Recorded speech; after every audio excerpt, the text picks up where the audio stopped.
Have you ever felt like there's a secret party happening on Wall Street and your invite got lost in the mail? You're working hard, maybe you're finally seeing some growth in your 401k, but you keep hearing about these trillion-dollar moves that the ultra-wealthy are making. Lately, the headlines aren't about stocks, crypto, or even AI. They're about something that sounds incredibly boring: private credit. But don't let the name fool you. This industry has grown 10 times larger since 2007, ballooning into a $2.5 trillion juggernaut. For perspective, that is bigger than the entire economy of Canada.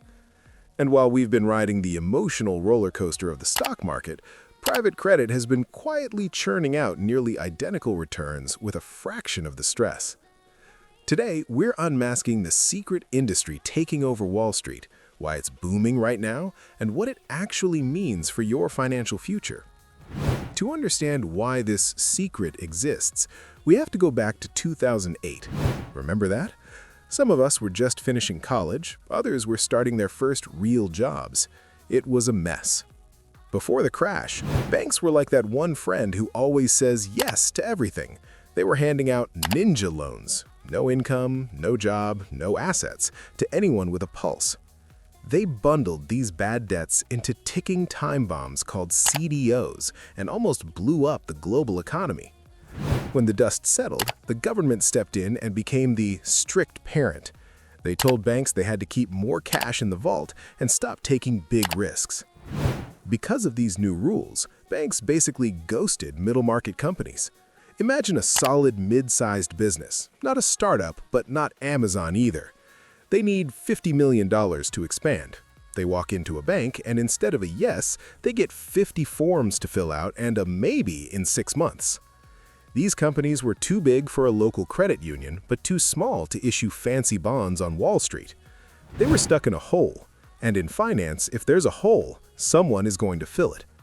Enter the hero, or the sketchy uncle of our story: private credit. Instead of going to a bank, these companies started going to non-bank lenders like Blackstone, Apollo, or Ares. These aren't banks, they're giant pools of money from pension funds and ultra-wealthy investors. The deal is simple. The bank won't talk to you? We will. We'll give you the cash right now, no 50 forms required, but you're going to pay us 10% interest and a few extra fees. Think of it like Venmo. But instead of sending $20 to your friend for pizza, these firms are wiring $200 million to a refinery or a tech firm so they can keep growing. For the companies, it's about speed and certainty. For the lenders, it's a gold mine. Over the last 20 years, private credit has returned about 9.6% annually. Compare that to the S&P 500's 10.2%, and you might think, why is that so special? Here is why the smart money is drooling over this. It comes down to 2 words: stable returns. If you're in your 30s, you've probably felt these stock market mood swings. One tweet from the Fed or one bad earnings report and your portfolio drops 10% in a week. It's an emotional roller coaster. Private credit is different. Because these are private loans, they aren't traded on a public exchange. There's no ticker symbol flashing red every morning. It's smooth, boring, and consistent. It's the Goldilocks asset. It's too risky for traditional banks to handle now, but it's too safe for wild hedge funds. For the people managing your future pension or retirement fund, it's the perfect middle ground.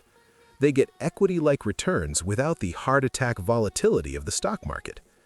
This is why this secret has stayed secret. It's so dull it makes municipal bonds look sexy, but it's quietly building the wealth of the 1%. Now I know what you're thinking. This sounds too good to be true. What's the catch?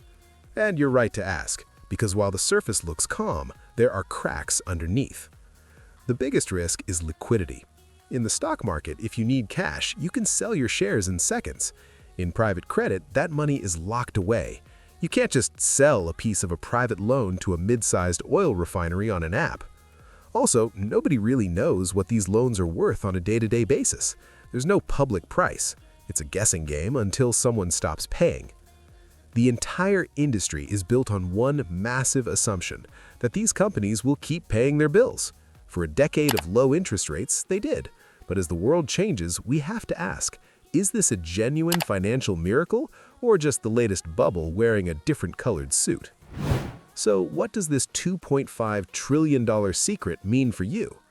First, it's a reminder that the traditional way of investing, just picking a few stocks and hoping for the best, is being challenged by much larger forces.